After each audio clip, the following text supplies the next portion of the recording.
Around the world with the He and She Show.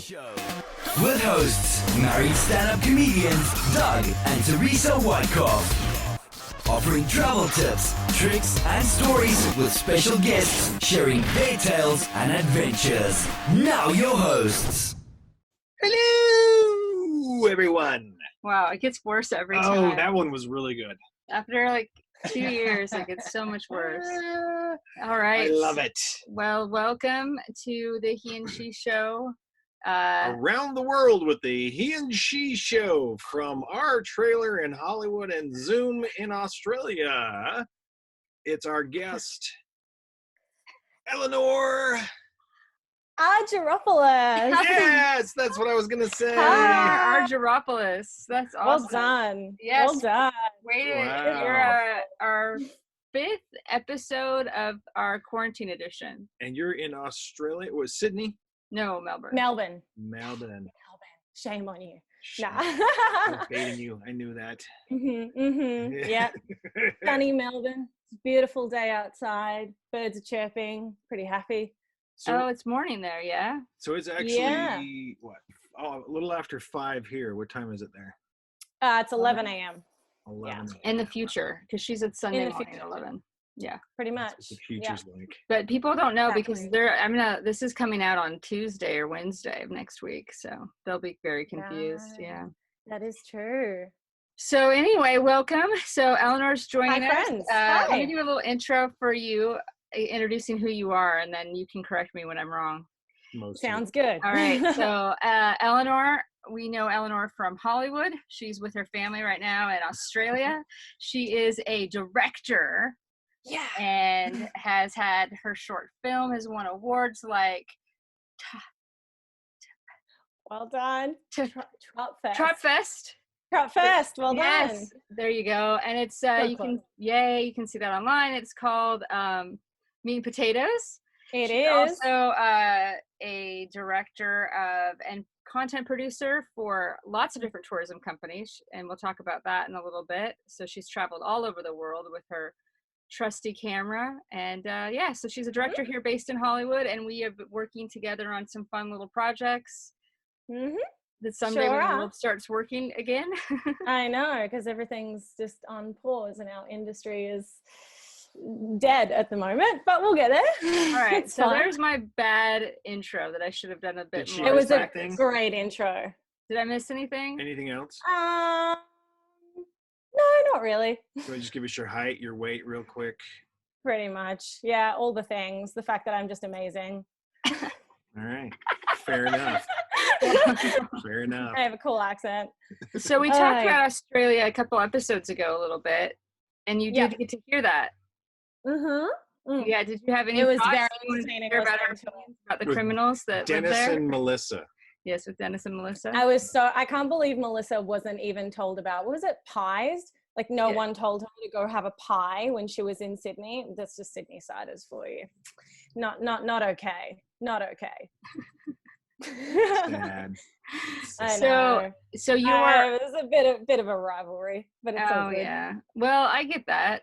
I mean, where I'm from, we have a rivalry with a neighboring town, but you're a bit away from Sydney. Isn't it like 6 or 7 hours or something? It's like an hour and a half flight. It's like Oh. a 10, 11 hour drive. I lived in Sydney for Oh. a bit, so it's not very far at all. But Compared to the Sydney rest of siders us. just have a different culture to Melburnians, so yeah.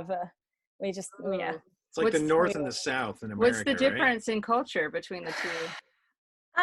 I think it's just the way the cities run a little bit. Sydney siders tend to be a little bit more uptight. I don't know, from my experience anyway. I'm sorry if I'm offending any Sydney siders listening, but too bad. If you are, who cares? I don't know. What are you gonna I mean, do? They can't leave. in Melbourne, I just find Melbourne's a little bit more, for the lack of a better word, there's a lot of culture here. There's a lot of other things in Sydney that are great. I Oh. mean, it's a beautiful, beautiful city.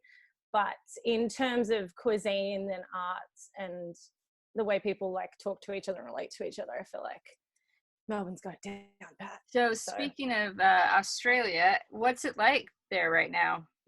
Are you quarantined in your home? I am quarantined in my home. I've been here exactly 2 weeks today in my home. I've only gone out to the store once once or twice in the last couple of days. But yeah, it's calm here. I mean, I was in LA before I came back, and I decided to come back to basically ride this out with my family, because LA was just giving me too much anxiety. So I'm glad I'm not by myself over there and here with the fam, but it's pretty calm in Australia. Like, I don't know how to explain it. Though. What? We have a surprise for you, Ellenor. What? We're actually podcasting from inside your apartment. Oh, wow. I had a dream that you guys were actually in my room. Like that we broke in and we're like, this. No. I know where the Heineken is. I had a dream literally 3 nights ago, Teresa, you were in it, and we were having a meeting because we constantly like meet and talk about lots of things, and I'm sure we'll cross that bridge a bit later in this podcast. But yeah, you were basically like, my whole dream was a podcast in my room. I don't know if it's because I was just like having anxiety that I wasn't seeing you guys physically, and now everyone's online, but you were in my room, we're having a meeting, we're sitting on my bed, and my room's not big like at all, so it's very odd. And then you beamed in and you beamed out of here like a Star Trek beam. What? Yeah, I mean, I was watching Picard just before I went to bed, so it's probably my brain doing that. But anyway, very good dream. So I miss ya. Oh, that's sweet. She wanted you to beam. Yeah. Did you watch all of the season of Picard? Have you seen the whole? Not yet. I just finished episode 7, and I like it now. You like it now? So we should go back to it, because we gave up halfway through. What episode did you give up on? 3 or 4. I'm struggling though, because everything is just dialogue and 2 people sitting and talking, and it's just so hard to stay watching. Yeah, it gets better though. Okay. And it gets pretty nostalgic, because I mean, I don't want to like ruin it for you, but there are moments when you just like, oh, yes. So it's worth getting through. It is. I think so. Exposition. Yeah. 3 episodes of talking to set it up. It's worth it. Yeah, I would say so. After episode 4, I think around 5, it starts getting way more interesting, because by that point you're past all the talking crap. So yeah, stick with it. Plus it's Star Trek. It's, like, it's Picard. So Eleanor's a huge Star Trek fan. That is. Yes. We all like science fiction, but in the science fiction world, your favorite is Star Trek, isn't it? It sure is. So Grew up with Force, Star Luke, Trek. right? No. no. You're gonna make her mad, aren't you? No, I do like Star Wars, but I think the difference between, because everyone's like, are you a Star Wars person or are you a Star Trek person? I mean, I like both, but I'm definitely a Star Trek person. I appreciate Star Wars, but I think I like the science that Star Trek comes from. The Star Wars is much more magical. It's much more like, it's fantasy, whereas Star Trek, to a degree, I mean, it's very imaginative, but there's a lot of science behind it, which I think is really cool. So I grew up watching it from when I was, I don't know, a toddler. So when I was 25, just basically. a couple of years ago. Like by the way, it's so nice that your mother decided to not change one thing in your room from the day. Oh yeah. Yeah, do you see, this is my teenager room. Oh, it's like a shrine. Yeah, I have, I know, it's so, I'm really enjoying being in it, actually, even though it's kind of lame, but it's really not. I'm a big Mummy fan, so that's like my first. So I used to work in a cinema, and I would collect posters when I used to work in a cinema. So The Mummy, I mean, I didn't work there when that happened, but that's my first favorite movie. So that's just got a special spot on the wall. And then I've got, when it came out. Yeah, I got Inglourious Bastards, Grindhouse, and then a couple of friends ages ago. I mean, I'm a big Tarantino fan. So now, what is this a participation trophy that we see? Yeah, we see an award in the corner. Is that? There is, yeah, that is. Is that an Emmy? Ellenor played 11-year-old soccer, and she was. Yeah, no, it is an award for. I wish. It's an award for my film that I made in my final year of film school. Oh. Accolade award. So it's basically an Oscar. It's like a real award. Something like it's like you actually. Yeah. And then next to it, I have a sculpture of boobs, which is a lot of fun. Don't know why they're next to each other, but that's fine. That's Nice. fine. So you So, were yeah. talking Alright. about This is- before Doug brought up your trophy. You were talking about Quentin Tarantino. Yes, big I'm a big fan of Tarantino. That would Pretty much. feel like be putting it mildly. Yeah. Yeah. How How I many reckon. times have you seen him live, like in person? I've seen him talk like 3-4 times in Sydney, maybe 5, I don't even know. And then I did like a whole marathon at the ArcLight in Hollywood last year, which was like screening all of his films from like the first film he did to Once Upon a Time in Hollywood. And so I saw him there like a bunch and got to chat to him. Yeah, you did. So I've seen him many times now, and I still have multiple freakouts internally. First of all, are you wearing a Reservoir Dogs shirt? No, I'm not. I wish I was though. I got a Linkin Park Linkin shirt. Park. Oh, Yeah. never mind. I I was all love excited. Yeah, no, you did get to talk to him. I was actually on my way to meet you to go see what movie which one was it that we were watching? We were seeing Death Proof. Death Proof, which I had not seen before. And I was stuck in traffic. Yep. And you were hanging out with him the entire time I was stuck in traffic.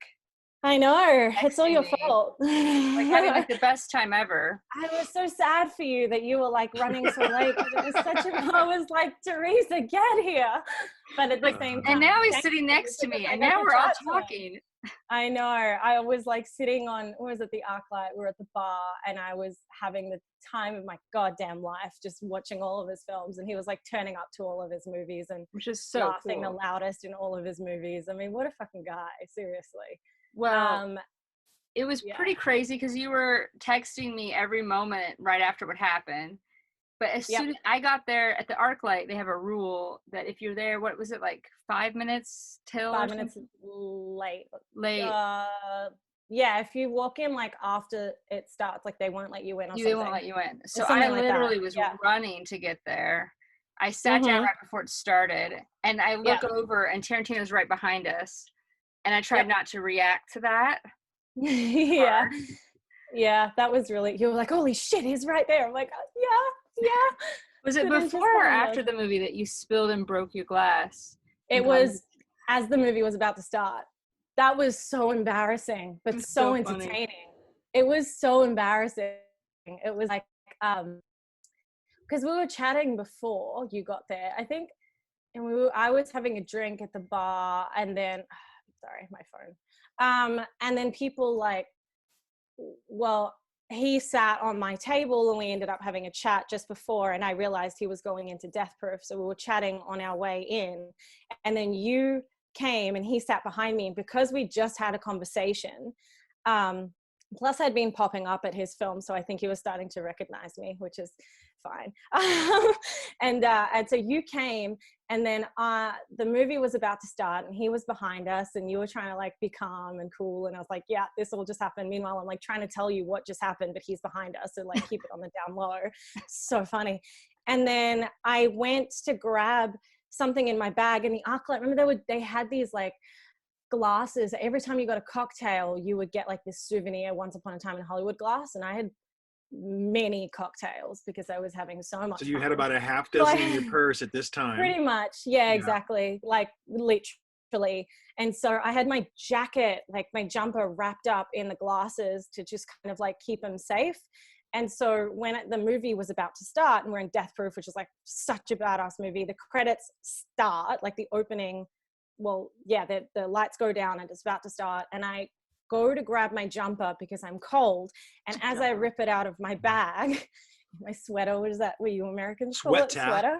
Sweater, yeah. No, your jumper. Okay. My jumper or sweater. I go to grab my glass, and because I forgot my jumper was wrapped up in it, I went to go grab my jumper, sorry. The glass kind of came out and just smashed everywhere, all over the ground, in the cinema as the movie's about to start, like no chill whatsoever, loudest smash, glass everywhere. And so he's just like, I turn around and he's like pointing. Do you remember that? He was like pointing at me like, haha, I see you. Oh, so embarrassing. It's so entertaining. then all the staff had to come in and clean the glass before the movie started, and I did not make myself unknown. That's for You sure. were not subtle. You have to be careful what you wish for, Eleanor, when you're like, I'll do anything to make an impression for him to remember me. Oh God. Oh God. But yeah. What's your story, Theresa? There's a part to this for you, too. Oh no, I was calm throughout everything, throughout the entire story. I didn't do anything embarrassing throughout the whole movie, right? Except for... Yeah, exactly. What was that? You were just, you were like laughing and screaming and like gasping the whole time. Well, this is the thing, is I have a tendency to react to movies. I get so into them. If it's emotional, I cry. If it's scary, if it's a horror movie and I'm in a theater, I don't care. I'm still going to let every emotion be heard and felt by everyone around you. Yes. Which is really lovely, actually. Okay. Well, that's good. But there's a part in the movie that's traumatic, explosive, and surprising. Pretty much. And I believe I screamed. I jumped. Yep. And I think I screamed, "Oh my God," or it really loud like that. F word. Oh yeah. I can't remember exactly what you said, but you definitely like gasped, screamed at the same time in this particular. Yeah, but it felt really it's pretty early on in the film too. It's not at the end. No, it's like a quarter of the way through ish. But yeah, it's a pretty traumatic scene. But it was pretty cool and surreal because he's behind us and he was laughing. I could hear him laughing at my reactions. It was amazing. Cool. To his film. Which was kind of cool. Yeah, he's awesome. He was just like, he's a pretty cool dude. It's nice when you get to meet your idols and they're like really humble people and they want to chat. And they just like love chatting because they love film as much as you do and they want to get to know you. I find it's really special and cool. So, well, and what it capped off by you having arranged tickets for all of us to see the screening of Once Upon a Time in Hollywood, like a week before it came out in theaters, right? That's right. Yeah, it was a week before. They were doing this big screening on the Saturday and the Sunday. So I ended up getting like 6 of us, like quite a fair few of us to get into this like screening that sold out in like, I don't know, a minute. Yeah. It was awesome. It was awesome. It was one of the coolest things we'd done in Hollywood to that point. Because, that was fun. I mean, not only was the movie perfect, because it's like you're in Hollywood, you're at the Dome, which they show in the movie. And everyone's like cheering and clapping in the Dome when they see the Dome come up. Like that's an experience you don't get in any other. And then it was fun hearing him introduce it too, because he came up and introduced it. Oh, and he was drunk and it was amazing. And he sat, and it was hilarious. And then he sat back down and watched it, didn't he? Yeah, pretty much. I think he watched most of it because I was there from like 10 a.m. I believe. Or maybe it was earlier because they did. I was there. I literally watched every single movie between Friday to Sunday. So I lived at the ArcLight and I was at Inglourious Bastards at like midnight on Saturday night. And then I was up again in the morning. So I went home, slept, and then came back at like 9, I think. I don't know. I think the screening was at 10. It doesn't matter. But it was Hateful Eight. And he was there for Hateful Eight, like just chilling, having cocktails throughout the whole movie. And so he'd been drinking all day and it was awesome. He just came up and he's like, I'm so excited that everyone's here. And it was really lovely to watch. Well, it's cool to see someone like take so much joy in the art that they created, but in a very sweet way, not like a braggy way, but like in a like, this was the funnest thing ever. I can't wait to relive it kind of way. It was pretty awesome. Absolutely. But why are you such a big fan of Quentin Tarantino's? Like, what is it about his films? I mean, The Mummy, this is not Tarantino, but going back to The Mummy was like my first favorite film ever. And I was just like, I knew I was a storyteller. I just couldn't place exactly where in the industry I wanted to be. I was obsessed with Egyptology. I just was acting a lot. And I thought I wanted to be an actress for the longest time because my parents had me in this, like acting school outside of normal school. And then at like, I don't know how old I was, like 15, when I'd sort of stopped acting classes because I really hated learning lines. And I watched Kill Bill because a friend of mine had watched it. And I remember it was like all the rave because it was like 18 plus, like too young to watch it. And I was like, ooh, I should watch this. And so I watched Kill Bill and it honestly just changed my life. Like that was the movie where I knew I wanted to direct and I wanted to be behind the camera as opposed to in front of it. So I think that's why I really like Tarantino, because I saw that film, and not only is it like really empowering as like a female, because Uma Thurman's just such a badass in it, but it was just like the techniques, the way certain shots were done. Like I love cinematography. Cinematography is like one of my other loves. I'm a very visual person. I just really get off on like good cinematography in films. So Kill Bill kind of had all the things. It was like heart pumping, thrilling. I really like sports. Like I'm a person that really likes fast paced stuff, and not that Kill Bill has any sport in it, but like the fact that it just had this kind of thrill to it. And then it was, you know, she had like samurai swords when she was going to Japan, and then the way it went to animation, it was just really cool overall. So I think it just kind of blew my mind. And then I did a deep dive and I was like, who's this fucking director? And I'm watching him do interviews and he's like telling people off and like just so unashamedly him and having an opinion, which was just awesome. So yeah, I think I just kind of became obsessed from that point onwards. Well, an admirer, a very, very big admirer of his work. So yeah. Cool. That's cool. So what kind of movies do you want to make yourself? Bit of everything, really. I think I have like a knack for history.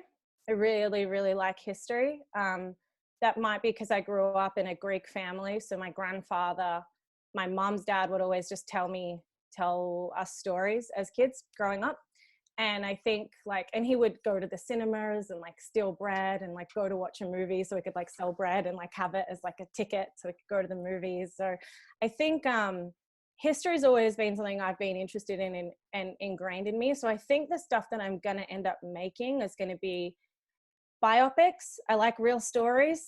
I think there are some really interesting people out there and a lot of really interesting people in history. So I'm going to be actively seeking those out. I mean, and then sports films and like comedy is something I never thought I would really tap into, but then I directed a comedy because my friend had a really cool script in Meat and Potatoes, Jake Lowensbury, and I found myself directing comedy instead of drama, and I was like, this is fucking cool. So I think the stuff that I'm going to make is going to be an interesting mix between historical stuff or like indie comedies and a bit of sports somewhere in there too. So yeah, bit of a wide mix, but anything good that comes my way, I'll consider it. Like, I just want to make good shit for everyone to watch. Nothing really obscure. I just like stuff that have like heartfelt stories that everyone can relate to. So sounds cheesy, but yeah. So what have you been doing for the last couple of weeks of being sort of stuck inside? How have you been experiencing the quarantine? The first week was really interesting because everyone's still kind of like, the fuck's going on? This is pretty crazy. What's happening in the world? So I think immediately I had anxiety from like just one, rushing back to get to my family, and now going, okay, I'm going to be here for a lot longer than I realized, like than I initially thought, just watching the way the world is kind of working. So I kind of a 2-week trip right now. Yeah. Like I thought I would come here for 3 weeks, I'd come for Easter and all the things. And now I'm like, no, I might be here for like 3, 4, maybe 5 months. Like it really just depends on when travel bans get lifted, because Australia has some really hectic travel bans at the moment. Like that, today they even actually enforced anyone who's coming, they were saying that every day, even though they had a travel ban when I came, which was more like Australians can come home, but we're really going to start ramping up the travel. So no one's allowed to come or leave without permission, essentially. They put in a ban to essentially everyone who flies in. They said there are 7,000 people a day flying in internationally still. And everyone who comes in from today onwards is getting put on a bus and going straight to a hotel for 2 weeks. Like every single person. So if I had come home today, like that would happen to me. And well, even if you would have come home, what was it, like 2 days after you did? You would have had a day later mandatory quarantine at your house. I missed the quarantine by a day. A friend of mine got caught in the quarantine, but I missed it by a day, which was where they essentially enforced it by law, and they have police coming and checking on you to make sure that you are self-quarantining for 2 weeks. I did it anyway, just because I didn't know if I had the thing when I was traveling and if I, it wasn't detectable. So I was like, I'm just going to be safe in quarantine anyway. Yeah. But so I think to answer your question, at first I was just like really anxious, and I kind of get in this mode where I just like, it's like a fight or flight mode, and I have to get out of it immediately. Like, I don't want to go into a bad headspace, like, at all. Everything is out of my control at the moment. So what can I control? So I just started planning all the stuff that I'm working on: scripts, documentary, trying to use this time constructively to plan everything else that I had to do that doesn't require me to be physically filming someone or something. I can do that now. So that's kind of what I've been doing. So yeah, I've got a doc, which is we're working on, which is F1 related, about women who want to drive in F1. And so it's a fantasy. Yeah, exactly.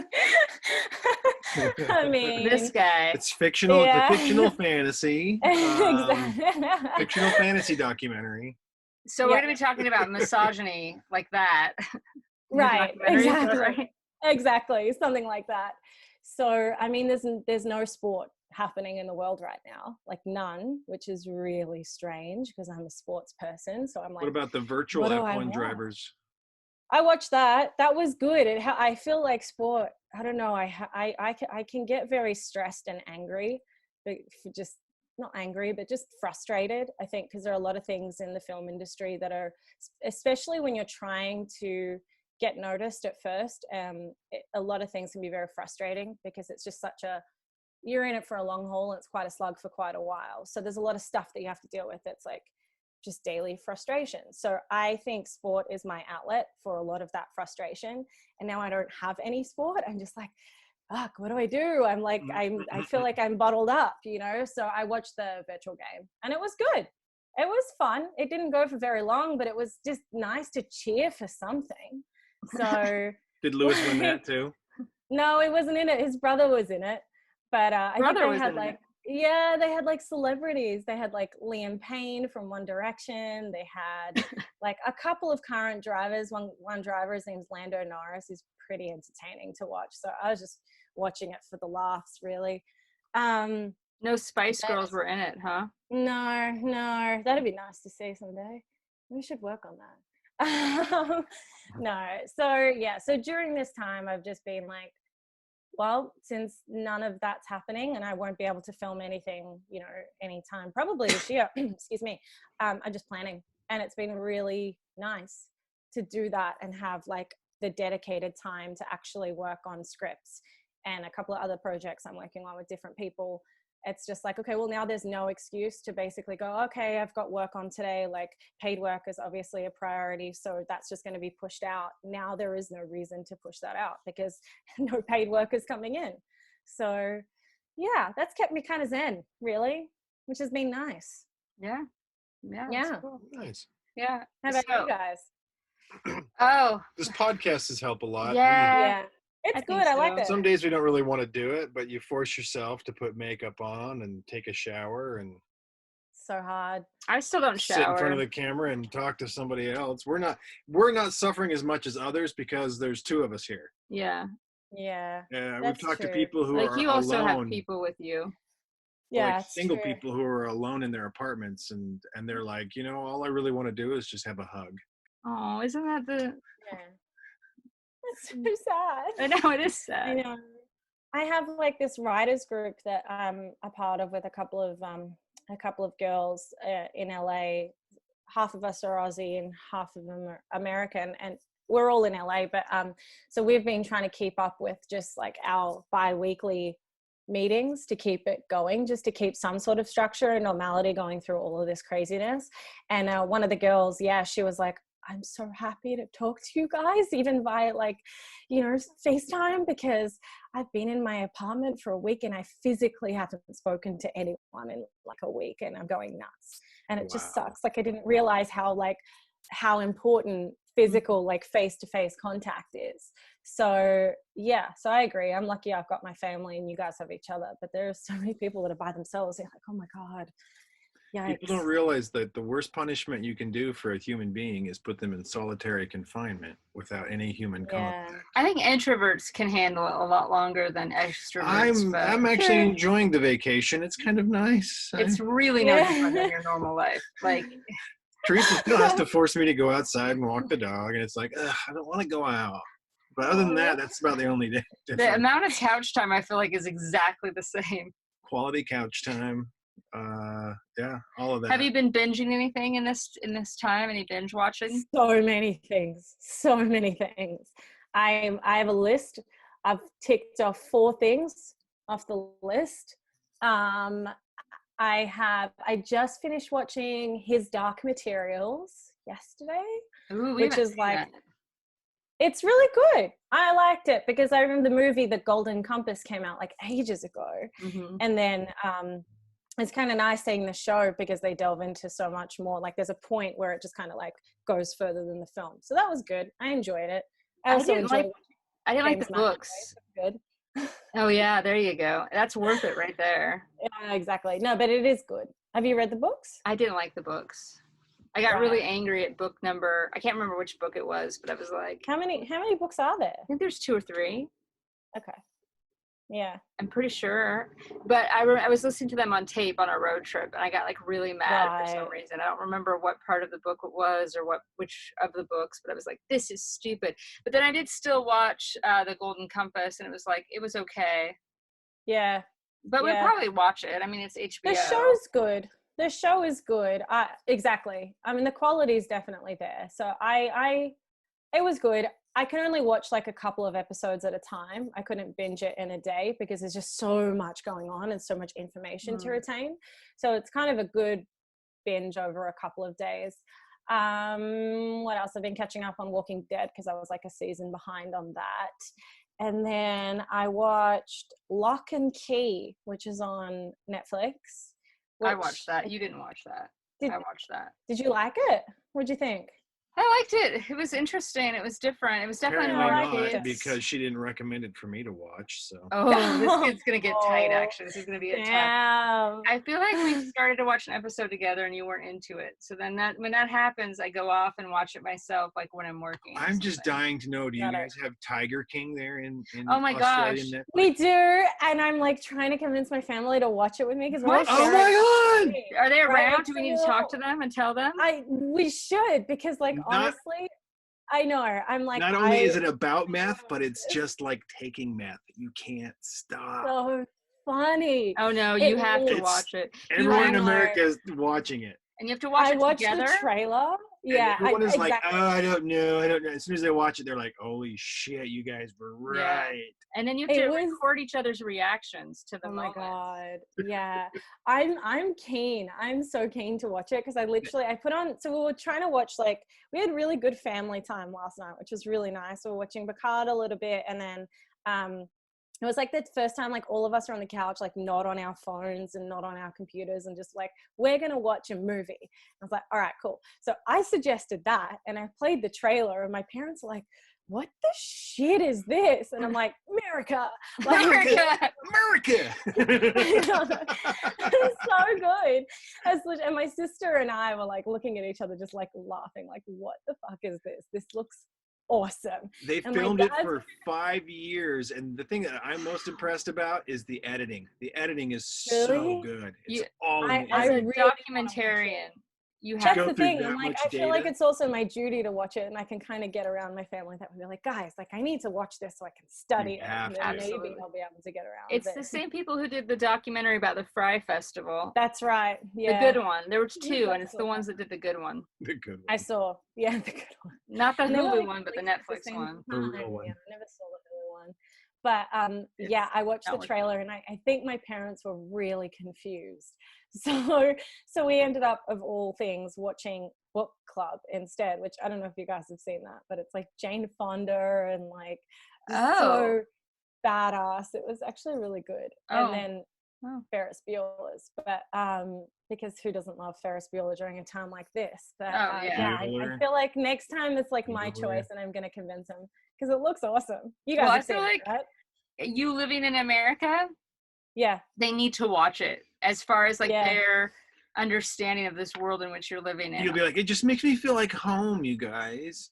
Yeah.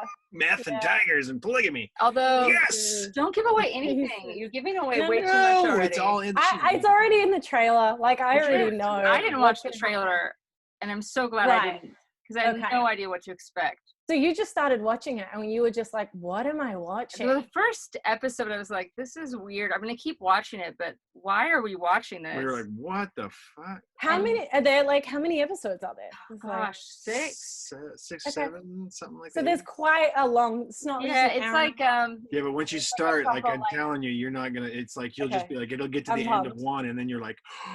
It reminded me of In Plain Sight, the Kidnapped in Plain Sight. Yeah. In that sense of like, wow, there's a cliffhanger kind of, and you're like, how did that happen? It's all the editing. It's from the editing that way. Right. Yeah. Okay. So have your parents seen Breaking Bad yet either? Yeah, they've seen that. I love it. That's America too. Yeah. Yeah, exactly. We are currently watching the third season that just got released of Ozark. Did you ever see the first 2 seasons? You know what? I need to watch it. I've watched most of the first season, and then I kind of like just forgot to keep watching it because I got busy and kind of my brain went elsewhere, but I need to get back to it because it's phenomenal. Like from what I remember, it's amazing. The second season is great. Like amazing, and I didn't think they could go better than the second season. Like I didn't think it was possible. Is this the third season now that it's on? Okay. Yeah, and actually we just finished an episode. Sorry, I just poked you. We just finished an episode. I'll poke you. Yeah. Okay. We just finished an episode right before we started this. Oh. And so we're actually, if you can't see on the podcast, guys, if you're just listening, we're actually doing it right now. No, we're not. Anyway, we finished an episode that had an intense cliffhanger. It's like the third or fourth episode. And we had to come talk to you. Oh, I'm so sorry. No, it's fine. It's fine. After we talk to you, we're going to go get chocolate. We're right back to Ozark. In the vending machine. I love that. Which we have like a whole thing that we have to do a process. What chocolate? It's a very important question. What chocolate? Usually I get Famous Amos chocolate chip cookies. Okay. I don't think you have them there. I don't know. When you come back to America, they're good. And when I come, we're going to do all the things. They're little chocolate chip cookies. And then Kit Kats. We always get Kit Kats. Kit Kats in America are so crap compared to Kit Kats in Australia. Like, well, bring me some Australian Kit Kats. I'm actually gonna do that because I remember I got Kit Kats when I first moved. I was like, yes, Kit Kat, because I love Kit Kats, and I love Kit Kats in the fridge when they're cold. Like I'm very specific with like having my chocolate in the fridge, and what type of chocolate goes in the fridge. And so I was like, Kit Kat, awesome. Put it in the fridge, let it get cold, and I was like, by the time it was cold, I was so excited to have it. And then I had it, and I was like, what the shit is this? Like it tastes so different to Australian. It's American chocolate. It's not the same. And I think it's like someone was explaining to me, it's like the amount of chocolate is not the same as like the distribution of chocolate here. Like it's thicker, like our chocolate coating on it. It is thicker, but let me give you a secret. A secret tip. You can't find them everywhere, but if you can find the dark chocolate Kit Kats, that's good. Yeah. Okay. Yeah, and I've settled for the American Kit Kat, the regular one, because I'm American and we settle. But have you tried any? Have you tried any other Kit Kats from like any other country? We've had them in Switzerland where they make chocolate. Yeah, actually, what accent was that? That is Swiss. That was not. That's very much a Swiss accent. Wow. Sounds a bit Dutch, but no. With a little weird sort of why is everyone Scottish? So judgmental? I don't hear you guys doing accents. No, because I can't do them. I know my strengths. Do Australian. No, I'm not. I'm doing Australian. You do Australian accent. Wait, you want me to talk like a bogan Australian? Yeah. Oh, mate. Lose that posh. I feel like every time I go back to the States, I end up becoming more Australian than ever. Like when I'm here, it's actually really fine. But then when I'm in America, I don't know why this happens, but I end up saying shit that I never say here, like fair dinkum, or like, yeah, mate, all right, mate, yeah, fair dinkum. Oh, shit, yeah. Shrimp on the barbie. Oh God, I literally like my articulation becomes way more like I'm from the outback. Okay, And it's for a second, I want to weird. hear Outback Eleanor. Let's hear it. No, now everyone's gonna judge me so much. Yes, that's what life is about, being judged. Now I'm on the spot. You know what? We'll circle back. Just talk like it anytime you want to. I'll talk like it too if you like. Mate, get some crocodiles. Wow. Yeah, crocodiles. like I literally I can't do it. Fuck, now because I'm on the spot. Let's go back to talking about chocolate. Let's see you do it, Teresa, on the spot. Yeah. Let's see you do Australian. I can't do Australian. You just got to do. No one mate. can do Australian. The only accent I can do is I used to be able to do Southern accent when I lived in North Carolina, but it takes me a long time to get into it. I can say the word water in British accent, but only the word water. Right. Well, say it. Water. See, I can't even do it. It's like water. Water. Water. Can I have some water, please? It depends on where you're from in Britain. Please, sir. The accents depend all the time. So oh my God. And then the other accent that I can do is Donald Trump. I can do a good Donald Trump accent, but you know what? I'm going to do that for another episode. That's a whole different. Oh my God. Yeah, that needs its own like whole thing. I want to do an American accent. No, that is one thing I cannot do. Perfect. That was really good. I feel like sometimes I come here and people are like, oh, your accent's changed a little bit. I'm like, really? Has it? Because I don't think it has. But there are some say words. Your syllables shorter than you used to anymore. Awesome. It's like awesome. Or like, there's certain words I feel like I can do. It's like my name when I go to the store. I can't say Ellenor because I always like Starbucks and everyone just gets it so wrong because our R is like an A, like it's open. So no one understands what I'm saying or what my name is. So I have to like be like Ellenor and like really articulate my I thought you were just going to say, my name's Helen. Call me Helen. That's, I think, the big difference is the R's. Our R's are I think our accent is very harsh. It is. Like when we travel, it's we say things shorter and sharper than most people. Harsh. Correct. When you compare it to the Queen's English, which is very soft. posh and soft, and they talk Australian to you very gently, soft. And they pace themselves properly to the make next sure that you time hear every word and every syllable. If I actually ever hear how awful that is? See, Americans can talk way faster. We get shit done a lot faster. You do. And Aussies just shorten we shorten words like no tomorrow. Yeah, you do. Brekkie and Macca's, Avo. There's even something the other day I saw, it was like slang for coronavirus. And it was like, no shit.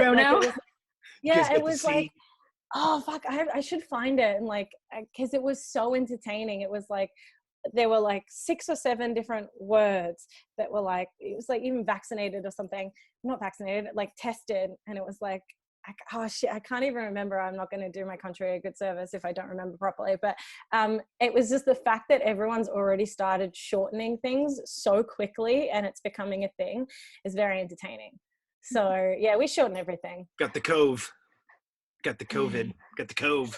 Something like that. I want to find it for you guys because it's really, really funny.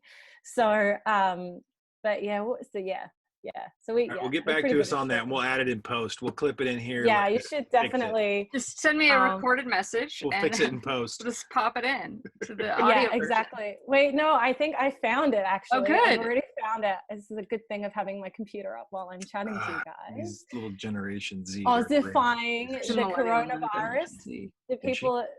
Wait, what's that? The Rona. The Rona. Rona. Right. So here we go. Hand sanitizer. People are calling it a Sanny. Sanny.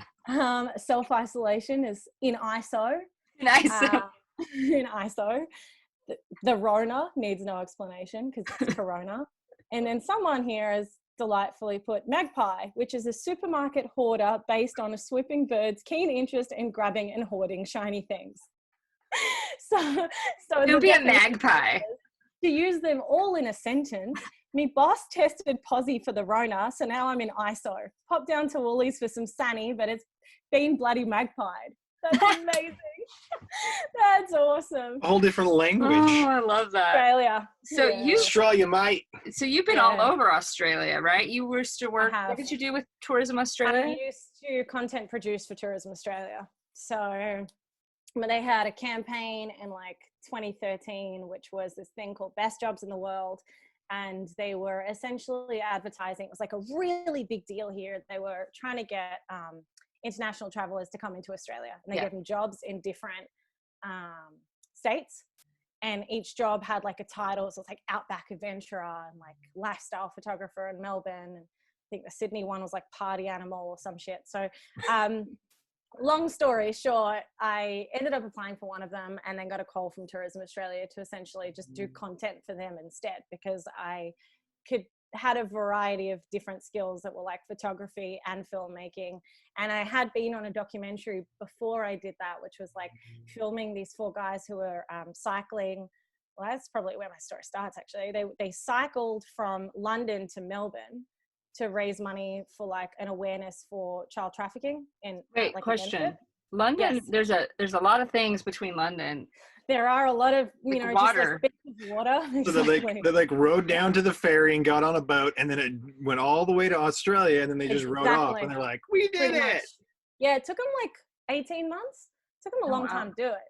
I think they ran out of money in the UK, and they were there like, so they were just like, well, shit, what do we do? And then they decided to cycle to Australia, but do it for a cause, which was kind of cool. Yeah. So I had done 3 months where I'd met these guys from like the top of Australia in Darwin, and then essentially rode all the way down. Well, I didn't ride. I was in a vehicle filming them. But every day was just like 60 kilometers to 80 kilometers a day. I don't know what that is in miles. Maybe like 45. 40 miles. I don't know, something like that. That's a lot of miles. I'm still figuring it out, the American lingo. But we're getting there. So, so I was with them, and I had done that for 3 months, and I was camping a lot. Like basically every day was like truck stops, sleeping on the road. It was pretty brutal, actually. I'm like, wow. So I did that, and I got the attention of Tourism Australia, and they gave me a job, which was really cool. So I ended up working for them for like a year, and I traveled all around Australia. My job was to film all these like holiday makers and these guys that got these jobs in the different cities. So I would kind of go and do all of these crazy adventures in the different places tailored to each state, because every state is so different here. Like we're very, very diverse and very spread out country. So how many states do you guys have there? Yeah, 7. I don't know. They're big though. Yeah, they're huge. They're massive. Yeah, we've got Victoria, New South Wales, Tasmania, which is across the ocean, Western Australia, Northern Territory. Oh, and then there's it's hard to memorize. And then there's Canberra as well. So more than 2. Which one? Canberra. Oh, Australian Capital Territory. I heard that's like the hip area, the cool area. It's become pretty cool, to be honest. It was a man-made city for the government because they couldn't decide between Sydney and Melbourne who was going to have parliament and where the Prime Minister was going to be. So they decided to just have a place smack bang in between them because they couldn't frickin' decide. So that is the capital of Australia, and it's pretty cool. It's man-made, so it used to be a lot more boring than what it currently is, but now it's got a really good thriving like cafe culture, a lot of really good food, a lot of really cool art galleries and stuff. So so I basically got to travel for a year all around Australia. I was based out of Sydney, but I would spend not much time there. Majority of my work was on the road, which was really cool. And then from there, I ended up working in Europe. I did like a couple of Kentucky tours. So I filmed content for them and went through like Italy, Switzerland, like even really random places like Slovenia and Slovakia. And it was cool. There's so many places like I wouldn't have expected to have gone to. So pretty well traveled. Did you have like a really memorable experience that you did while you were in Australia that you would recommend for other people to do? In Australia specifically? I really enjoyed the Northern Territory. I never thought that would be a place I would ever go to or spend time in because it's very secluded. It's not a whole lot to do, but hiking in the Northern Territory, like Kakadu specifically, is phenomenal because there are rock pools with beautiful blue water, but then you've got the red sand of the ground, and like the sun is the biggest I've ever seen it and most beautiful. So yeah, I think that for me was probably a highlight, as well as like northern Queensland. There's a lot of places you can go to, especially like the Daintree rainforest, which is like one of the oldest rainforests in the world. You go up to Port Douglas and then keep going north from there, which is like starting to get pretty north in Australia. And you can go out and you can like, if you like trying different things, they will give you different types of meats. Like I had this burger experience once where I had like 6 burgers, and it was like buffalo, boar, emu, crocodile, camel, and kangaroo. So you could try all the different things. Wow, that's like a vegan's nightmare right there. Exactly.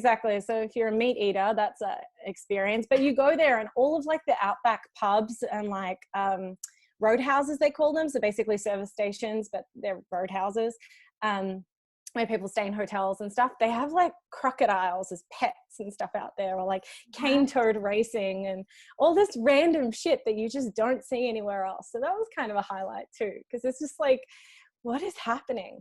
But actually, no, I just thought of one other place. Margaret River, best wine in the world, I think, and most beautiful beaches in Western Australia. So I think those 3 are like my top. But Northern Territory would probably take the cake just because it's different, and you wouldn't see it anywhere else, you know? Isn't there like about 1 million and like 1.5 million ways to die in Australia? Like so many things can kill Everything can kill you. Everything can kill you. Like you have like, don't you have like turtles or frogs or something that can kill you? I'm pretty sure we have frogs that do, yeah. Well, I don't know. There's like poisonous. Honestly, I have no idea, but I wouldn't be surprised. So you were out there camping and things in the middle of all the things that can kill you. I saw all the things, and I do not like creepy crawlies. I do not like the things. If I see a spider in my room, like even to this day, as like a 29-year-old, I will be like, Dad, can you kill the spider for me, please? Because I really don't like bugs. Yet go figure, I was camping with a lot of them around. Lots of snakes around, lots of very strange bugs. Like there's a photo, I'm pretty sure, on the internet, and it was just like had a rainforest in Australia, and it was like everything in this photo can kill you. And it was just like from the plants to the snakes that were hiding, or any of the insects. Like we're pretty notorious for just having all the things. I thought it would just be a picture. But I'm fine. It's just a picture from space of Australia. Everything here can kill you. Yep. Louisiana is the same. I once went to Louisiana, and I was staying with a Creole family that it was so out in the middle of nowhere that their grandmother didn't speak English. She spoke only French. Right. Okay. Hardcore old Creole family. And the first night I was there, they literally spent about an hour going through a list of all the things that could kill me and all the different types of rattlesnakes they had. I didn't know there were like 10 rattlesnakes in the world, but there were. But yeah, it was. That's insane. I can imagine that's one little part of America is like that. But like here it's next level. Yeah. I've had a kangaroo kick me before. That can be very painful. Yeah, it was very painful. I had a bruise for like 2 months. What did you do to the kangaroo? She came up on him all like this, and she's like, I'll kick your ass. And he was like, pow! Pretty much, yeah. I picked a fight. The kangaroos, like, they're beautiful. I mean, I'm obsessed with kangaroos, but there's a reason they're called boxing kangaroos, and they have so many muscles because they're fighters, and they have so much force, like, because they get on their tail to like push their legs out essentially. So I was in a wildlife park where they're fine, like no problem, but it's so cliche and silly, but I had a muesli bar in my butt pocket because I was working all day out, and so I just had muesli bars on me like all the time when I was doing a lot of like my outback travels in Australia, because there was just not many opportunities to stop for lunch, and because I was working so hard with like all this camera gear on me, I'd have like 20 kilos worth of camera gear on me daily. I was just like always needing energy and always hungry, so I was always eating muesli bars. And yeah, I had one in like my butt cheek pocket, and the kangaroo that I was like, maybe, I don't know, 20 kangaroos around me that I was filming. And this one guy just literally just like lightly tapped. And as I turned around, it sort of hit the side of my, like basically my side hip. And he just like full force went out and kicked me. That was fun, falling down with all gear too. I was like, I'm fine. I hope the gear is okay. But yeah, that hurt for a while, like quite a while. So you don't want to mess with a kangaroo. You have kangaroos around your house, don't you? I do. I have some across the street, which is crazy. I live in like 10-15 minutes out of the city in Melbourne. I'm not like in super suburbia. I'm just part of the city. But we have a lot of parklands across from where I live. So all the kangaroos, we had bushfires really badly like 10 years ago. I mean, not the ones we just had, which were also equally devastating, but we had some pretty bad ones about 10 plus years ago. And all the kangaroos started coming inland from those bushfires. So they've been kind of chilling across on the soccer ovals opposite me. And there's like a horse riding little area and some cows and stuff as well. So they just chill. There's like 50 of them. So it's nice to see every time I like get up and go out.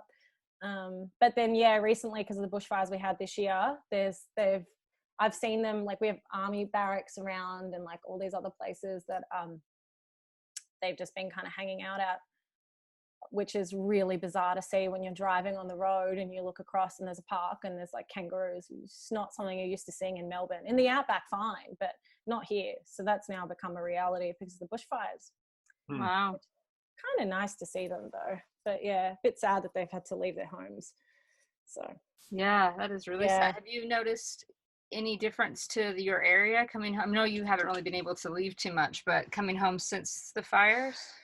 In terms of like fire damage, do you mean? Or just like, yeah, no, not really. My area is fine. I wasn't anywhere near it. When I was here, when the fires were happening, and we would have like a lot of the red dust that would kind of like come and cover our backyard. And so my dad was always out there with like the pressure hose, just trying to like get rid of it. He would have to do that like every 2 to 3 days, because if you don't, it just builds up and then starts eating away at things. So it was happening really frequently. But the air was really bad when I was here. Like that's like, there's a level of like being stuck indoors because you're quarantined like we are right now. But then maybe why I'm so chill at the moment as well is because it wasn't like being stuck indoors because you can't breathe outside like it was a couple of months ago when I was here. Like I walked to the garage, which is a couple of steps away from the inside of my house, and I had a coughing attack when the fires were happening and I wasn't anywhere near it, but it was still that effect. So there's like, I think now at least like we can go to our backyards and we can go for a walk around the block, even though we are quarantined, to stay away from people. It's a different feeling. So yeah, but no, it's all pretty calm here, which is so nice. There's other things that you've gotten a chance to do that are pretty cool too. Like I think a lot of people, to be able to get paid to travel and see all these places is awesome, but also you have been able to do that with one of your favorite bands as well, right? I have. Yeah, I have. Can you share the story about how that came to be, or is that? Sure. Yeah, absolutely. So when I was really young, I was obsessed with a band called Simple Plan, who are like famous Canadian band. They had these really cool songs that, like, at the time, I remember I was like in year 8 and I was like in my pottery class and I heard Perfect on the radio. I was like, I'm so emo, this song speaks to me. So I was pretty obsessed with this band, like hardcore, when I was a emo teenager. And everything I loved was black and all the things. So they were kind of great. And I always had this kind of goal to work with them one day. And I used to get teased like quite a fair bit for it, because everyone just thought I was super lame for liking them. And then I essentially managed to like get their attention on Twitter when Twitter became a thing. I got Twitter because they were on Twitter. I'm kind of like really good at when I want something, like I definitely go after it like to the nth degree, which I don't know if it's good. And I feel like it's a really good thing. I mean, it served me well for this. We're definitely, It did, yeah. So I got Twitter because they were on it, and I basically made like a mini documentary on myself, which is weirdly how I got my Tourism Australia job as well. I like sort of like showing people what I'm capable of instead of telling people. I try to think of like creative ways to be different about it and like get noticed. So I made a documentary on myself to get their attention, and just like as a side, it was more just like as a fan, hey, thanks for getting me through my teenage years, and like being a cool source of like something to listen to in my ears before I went to bed to like calm me down from my anxieties. That was the intention. And I mentioned that I basically one day in the future wanted to shoot a music video for him. And so, yeah, lo and behold, like that got their attention. The drummer started following me, and then the guitarist started following me. And then they essentially invited me to meet them in Melbourne and Sydney when they were coming on tour, which was really cool. So I was having multiple freakouts as like how old was I? I was like 20 at the time. So I've known them for like 9 years now, I guess. And then just before they were about to tour, they just let me know that they were shooting a music video here for a song called Summer Paradise, and they were bringing a director, and whether I was interested in shooting it, which was essentially my dream come true. So I got to shoot with the director, this guy called Mark Storbach, who'd done all these really cool music videos in the States. I got to shoot their music video and meet them, and that was rad. And then I sort of like started running into them in places. Like I ran into them in Hong Kong randomly. We were staying in the same hotel. And so they invited my family and I to go to their concert because they were playing a show there. And then I worked for Tourism Australia. Tourism Australia wanted me to film some stuff like Vans Warped Tour. They were on Vans Warped Tour. So over like a number of years, we kind of just started like running into each other a lot and like getting to know each other a little bit better. So they kind of they've been pretty awesome to me. I always shoot photos for them just because it's really fun. I really enjoy it, and they let me do that. And I shot some photos that are in their official biography, which is a book that, you know, anyone out there can go and get, which was kind of a highlight. And since moving to LA, like they live there. So I got to go to their show last year and like shoot some stuff for them, and we've become friends, which is kind of cool. So yeah. So you're coworkers now, basically, is what you're saying. Yeah, basically, yeah, we're BFFs. Nice. So that's like that in a very condensed nutshell, I think. Yeah, your teenage self would have been pretty stoked about that. I think my teenage self still deep down kind of freaks out about it. It's going to make a great chapter early in the autobiography. That's all I'm saying. You know? Right, really, exactly. Yeah, it's like a Judd Apatow type thing. You know, it's one of those. So yeah, like one of those savant people. Pretty much. I think someone's whole life. It's just from 19 to 20, you did that. So, you know. I think for me, it's like become track. Well, we chat totally with these questions. So Teresa has some interrogation for you. Yes. All right. Could you grab a jug of water and a washcloth? I'm not going to waterboard her. I just have questions. We can't do it. We'd ask you to do it to yourself now. Oh goodness.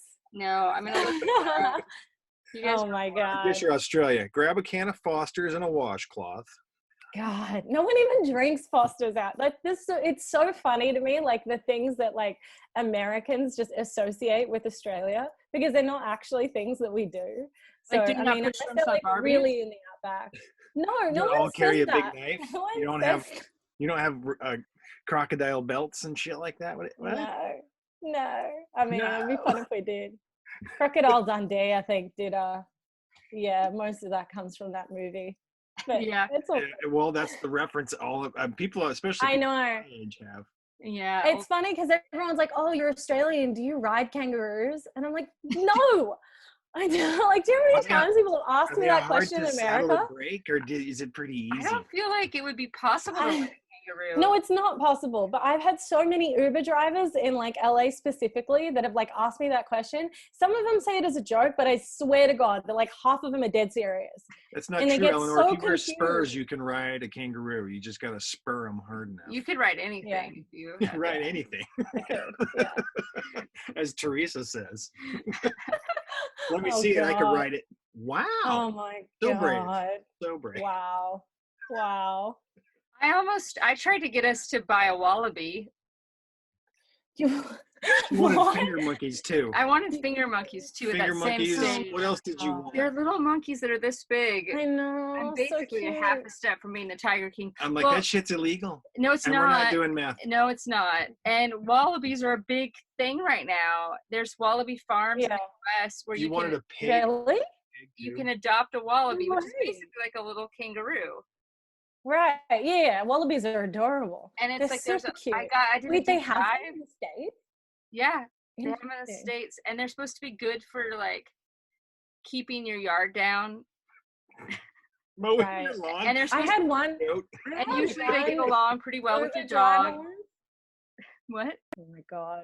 I had one Uber driver once that tried to tell me koalas were from LA. Like he legitimately like was trying to convince me that like koalas were from there and then someone took them to Australia. You That's don't true. And even I heard was that like, too. I don't know if this Every day. guy's just fucking with me or if he's actually thick. No, that's And true. so I So heard they that took too. all of them because we don't have them anymore. Yeah. So they took all of Yeah, Bullshit. We've seen several at the San Diego Zoo. That's true. there are a few. Yeah. But it was a That's probably very what it's interesting That's probably what conversation. it Was he an San American Diego. himself, or was he from? Oh, yeah. He was an American who had never traveled outside of LA. Oh, there's I mean, yeah, it happens. So he that's knew. why I was just You were like, like, oh God, okay, I can't fair believe I'm having enough. this conversation. That's good. You've got me. That's like the ultimate in mansplaining because it's also mansplaining your own country. Right. I literally thought he was just fucking with me at first, but it was just like, no, like, the guy was serious. Like, There are some- cool. Good luck to you, mate. There are some interesting You Uber know? drivers in LA specifically, to the God. point where I've decided to stop taking Uber whenever. Same. I don't Uber. I do not Uber unless I really have to in LA. Yeah, but- you know that.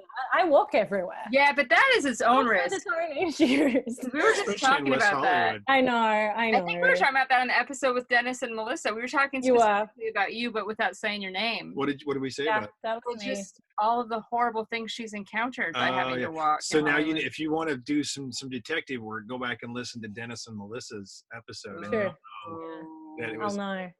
I'll know. You're talking about that was me. our anonymous person from Australia. Yeah. Just identified myself. Well, embarrassing things. We can fix She's this in just- post. No. That's fine. I have to say, while we were won't. talking, I We got won't. an alert on my Citizen app, which if you Oh don't know, my God. is like this Yeah. app, and only in big It's cities. like a police scanner. It's like a police scanner, and it pops up and Yeah. tells you things. There was a lady that was attacking people with a wooden spoon. So Yeah. Oh, my wow. mother has lived. God. Woman Oh my assaulting with God. multiple people with a wooden spoon. Wooden My mother spoon. chasing me and my brother around the kitchen. Probably had it with the self-quarantine. It's just like, I need to Right, get she's out, just like- bang some people that aren't just my kids. Jesus. Oh my What homeschooling God. will do to you right there, you guys. I know.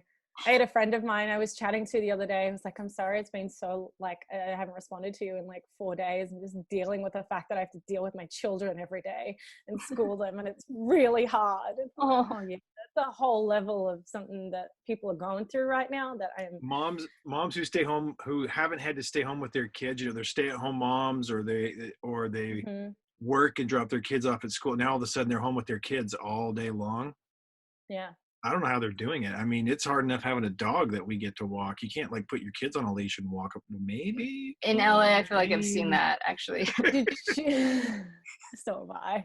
Yeah. You hear so many dogs are like running away from their owners right now because they're exhausted. They keep getting taken on walks. I literally saw a photo. Yeah, I mean, there was one I saw the other day of like a dog that was like had sprained its tail because it was too excited that it was home. I mean, and everyone was home, so it literally sprained its tail from wagging it too much. But there was another story I saw, it was yesterday, and someone had a photo, and the dog was like hiding on top of like the kitchen, like the top of like above the cupboards, and it was just like, don't come near me, like I'm sick of being walked, and the dog was just like trying to hide from the Hiding. family. It was so good. Oh, poor doggos. Ginger has been really liking the Yeah, walk, how's Ginge? but Yeah. she's good. She takes us on a walk. We let her lead the walk, and she gets Okay. very upset if we try to come back before we've done the loop of all the areas. but she'll do Oh my enough one loop, God. and she's like tries to come home. She's like, that's enough. And she always drags us straight over to Dennis and Melissa's RV. Oh, And cute. today even she did it, and I took a video because they weren't home, and we were trying to tell her they weren't home, and she was like scratching on their front door and whining. Oh, that's so Let her cute. go outside and hang out with their cat, and she's Oh my They give her God. treats every once in a yeah, while. they give her It's treats. It's treats. Yeah. They do. Yeah, love fair. her. She does love them a lot. So do you have Oh yeah. questions? So let me go through my questions. These are the same questions that we've had everybody answer so far. So Daniel G. Amen MD had these questions posted on Twitter, and it's a quarantine checkup. And the first question is, wow, what things? So in this time of quarantine, what things are under your control or that are in your control? You've kind of talked about some of these things so far. I mean, I think just what's in my control is my well-being and how I choose to like keep that in check, I guess.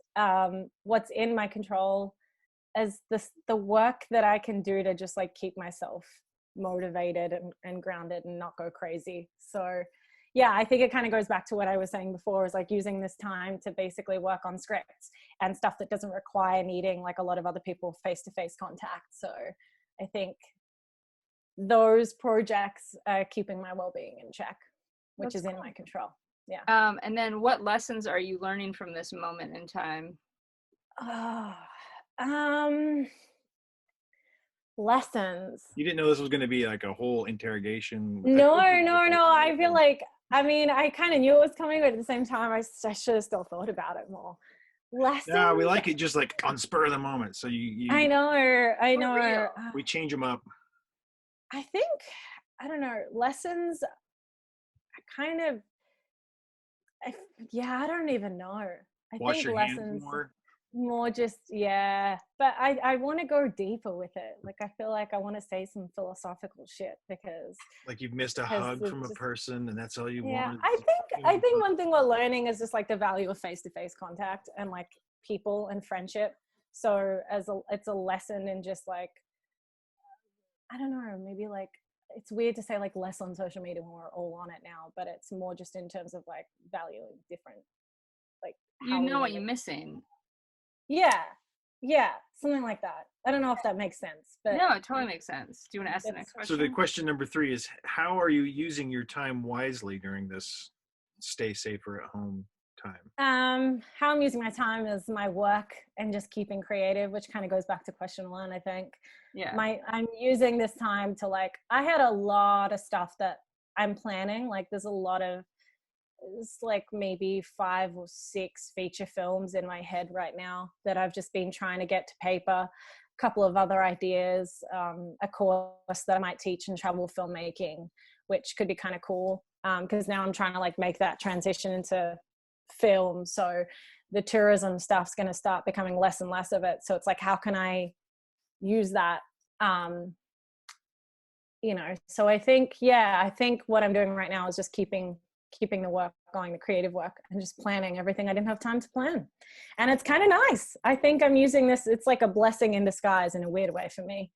That's cool. I think it's like a lot of people have said, it's kind of a reboot. It's kind of letting you reprioritize what is important, what's not. Yeah.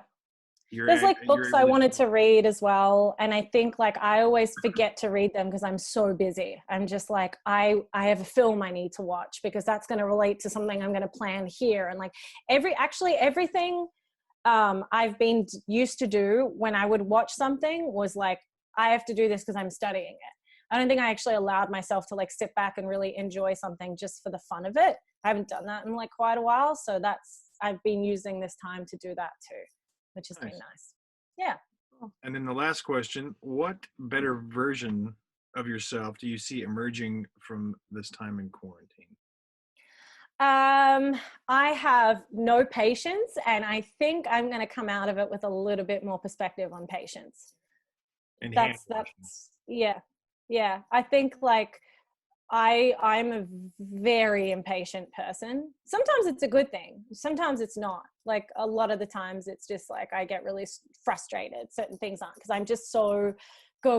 Like I want to get it done now. Like I'm in the mood. I'm really creative. So I don't ever sit still, like ever. And that then has ripple effects on my mental health because I have like issues with my body that I'm neglecting because I don't even realize they're happening because I'm like, well, it's just me. Like, I'm just so go. So I think through all of this, because we are forced to sort of stop and like really stop. It's keeping me, and because it's a situation that's out of our control. Like usually the situations I put myself in, I have some sort of control, and maybe that's also because like I direct, and that's just what I'm just a control freak. But it's, yeah, I think patience is something that's going to come out of this, which I'm really excited about, if that makes sense. Yeah, no, it does make sense. It does absolutely make sense. Yeah. And then I have another question. One last question I'm asking everyone is, once this is all over and they open up the doors and they're like, be free, go, see the world, where is the first place you want to go travel to, or you want to visit, or you want to do? Your bucket list of freedom. Very good question. Other than coming back to LA. I think I want to go back to Italy because I have a bunch of friends that are there. And I haven't spent a lot of time there, and I have some like just Europe in general, but probably Italy, and go explore some other places because it makes me so sad what's happening over there at the moment. And I have some friends that are like pretty deeply affected by it that I had met like 10 years ago and have seen once since then, but still have like a very active friendship with. So yeah, there's like 2 or 3 of my friends over there that I just want to go and then go and explore something new and just get some culture in me. I think it's just, that, and then exploring some more parts of Europe, because every time I'm like, I just need to travel and I like experiencing some history and culture. I'm not in a place that has a lot of that at the moment. Well, that I'm used to, so yeah, that's pretty much it. Yeah, cool. Yeah. Well, thank you so much for joining us. I feel like we'll definitely talk to you again.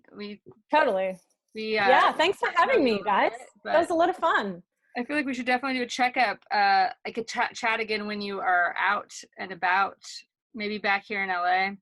Sounds good. Yeah, I'm down. I love that. I'm keen. I think it's good to do these things. So thanks for having me. Yeah, thank you. Yeah, it was a lot of fun. Yeah. All right. So how can people find you or check you out or learn more about you? People can follow me on Instagram at Filmenor. So it's film with an ENOR on the end. It's my nickname growing up. And then, just holler at me on Insta. I'm always online. So.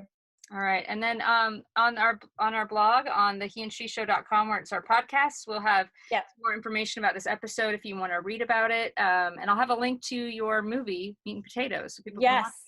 Yes, people can watch it. It's a lot of fun. It's in the outback of Australia. It goes for 7 minutes and good comic relief.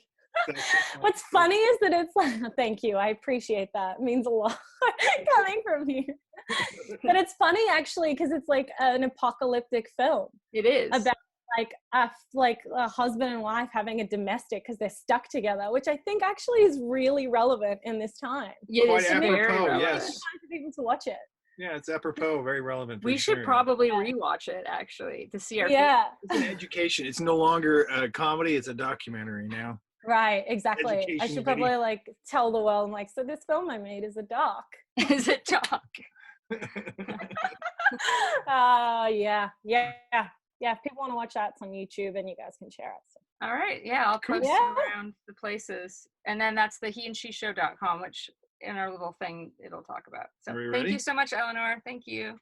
No worries, you guys.